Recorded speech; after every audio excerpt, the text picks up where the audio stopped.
Champions লিগে শেষ ১৬ ম্যাচে মধুর রাত কেটেছে ফেভারিটদের। গতকাল রাতে প্রথম লিগে লিভারপুল ১-০ গোলে হেরে হোঁচট খেয়েছে গালাতাসারাইয়ের বিপক্ষে।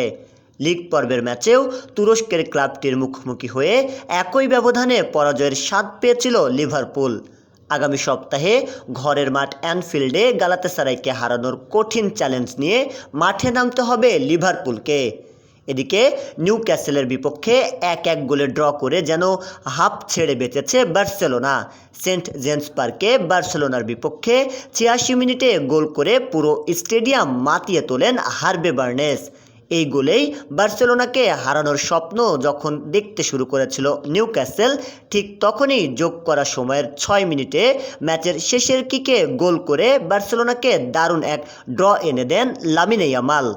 আগামী বুধবার ফিরতি লেগে ক্যাম্প নুতে ন্যূনতম ব্যবধানে জিতলেই কোয়ার্টার ফাইনালে পৌঁছে যাবে বার্সা। তবে দাপুটে জয় পেয়েছে বায়ার্ন মিউনিখ ও অ্যাটলেটিকো মাদ্রিদ। টটেনহামকে ৫-২ গোলে হারায় অ্যাটলেটিকো, আর আতালান্টাকে ৬-১ গোলে উড়িয়ে দেয় বায়ার্ন। এদিকে আজ রাত ২টায় রিয়াল মাদ্রিদের মুখোমুখি হবে ম্যান সিটি। ঘরের মাঠে আক্রমণাত্মক রিয়াল মাদ্রিদকে থামাতে ভালোই পরীক্ষা দিতে হবে ম্যান সিটিকে। একই সময় ভিন্ন ম্যাচে মাঠে নামছে পিএসজি চেলসি, আর রাত ১১টা ৪৫ আর্সেনালের প্রতিপক্ষ লেভারকুসেন। শাহরিয়ার হিমেল, ডেস্ক রিপোর্ট, নবরূপ টিভি।